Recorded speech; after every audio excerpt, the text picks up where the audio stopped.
और बड़गाम में रख नहीं पाऊंगा। तो उसने कहा कोई बात नहीं, आप फिलहाल लड़ो, आगे देख के क्या होगा। मैं रख नहीं पाया, लेकिन मेरी कभी ये मंशा नहीं थी, कभी मेरा ये इरादा नहीं था कि मैं आपको नजरअंदाज करूं। लगातार पिछले 1 साल से बड़गाम के साथ जितना हम इंसाफ कर सकते थे हमने करने की कोशिश की। मैंने अपने एडवाइजर को भेजा, कई चक्कर उसने लगाए। कोई ऐसा मिनिस्टर नहीं है मेरी हुकूमत में, चाहे डिप्टी सीएम, चाहे बाकी जो 4 वजीर हैं, सकीना यत्तू साहिबा को लेके उनको मैंने बार बार भेजा। और सबूत इसमें है कि अगर मैंने नजरअंदाज करना होता बड़गाम असेंबली हल्के को इस बजट में, क्योंकि एमएलए था नहीं, बजट का कोई पैसा यहाँ होता नहीं, लेकिन सरार शरीफ के बाद शायद दूसरे नंबर पे बड़गाम असेंबली हल्के का इलाका है जहां पे हमने बजट का पैसा जो है आपकी तरक्की के लिए रखा। लेकिन मुझे इस बात का भी एहसास है कि बहुत कुछ करना है। कई बार आपके एमएलए बने, लेकिन आपकी सही मायने में खिदमत नहीं। मैं इस गिले को दूर करना चाहता हूँ, इस शिकायत को दूर करना चाहता हूँ। इस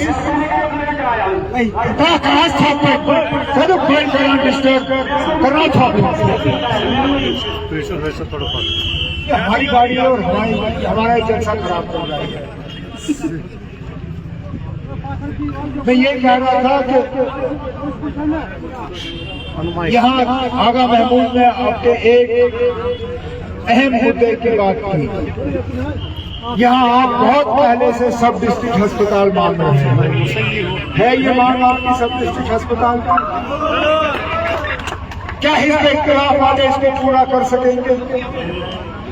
क्या इस मैदान में कोई और उम्मीदवार है जो सोईमुख में सब डिस्ट्रिक्ट अस्पताल दे सकता है? क्योंकि आखिरकार दस्तखत 2 लोगों ने करने हैं। फाइल यहां से बनना है और मंजूरी यहां से आनी है।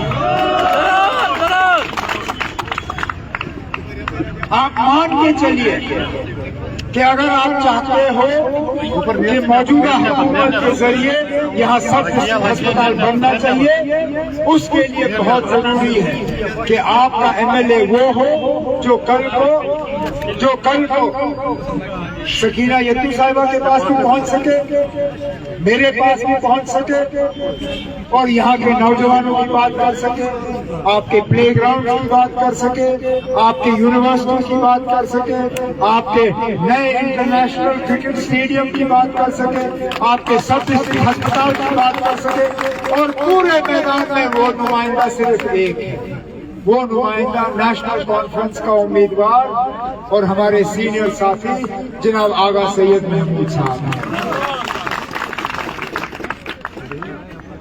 बाकी हमारे मुखालिफ चले हमारे मुखालिफ झूठ की बुनियाद पर वोट मांगने में आती है। याद करिए 2014 का इलेक्शन, यही कलम नवाज वाले निकले थे, एक ही नारा था उनका कि पीडीपी को जितवाओ और बीजेपी को बाहर रखो। जम्मू कश्मीर के लोगों ने, बिलखसूस कश्मीर के लोगों ने पीडीपी को जितवाया और दूसरे दिन बीजेपी के साथ उन्होंने हाथ मिलाया।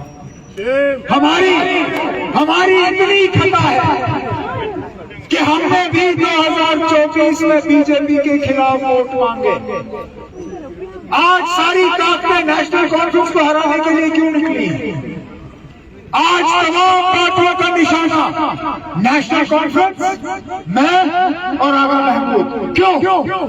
क्योंकि हम लोग हैं जिन्होंने अपने वादे को नजरअंदाज नहीं किया। हमने 2024 में लोगों से कहा कि अगर बीजेपी को बाहर रखना है, नेशनल कॉन्फ्रेंस की कामयाबी उसके लिए जरूरी है, और हमने बीजेपी को बाहर रखा। आप खुद सोचिए, आज जम्मू कश्मीर में एक इलेक्शन नहीं, 2 इलेक्शन है, एक बड़गाम में, एक नगरोटा में। जो आज लोग नेशनल कॉन्फ्रेंस के खिलाफ यहाँ बड़गाम में उम्मीदवार उतार के मैदान में है, उनसे पूछिए नगरोटा गांव का उम्मीदवार कौन है, पूछिए पीडीपी से। अगर वाकई वो बीजेपी के मुखालिफ है, बीजेपी के खिलाफ उनका उम्मीदवार नगरोटा में क्यों नहीं है? आम आदमी पार्टी, अपनी पार्टी, ये तमाम पार्टियां, इनसे पूछिए अपने पार्टी वालों से, बताइए ना नगरोटा में आपके उम्मीदवार का नाम कौन है? कोई नाम नहीं, क्योंकि नगरोटा में उनका कोई उम्मीदवार नहीं। नगरोटा में मुकाबला नेशनल कॉन्फ्रेंस का और बीजेपी का है, और इसी बात की सजा देने के लिए हमें ये लोग जो है इकट्ठे हो गए हैं, हमें हराने के लिए।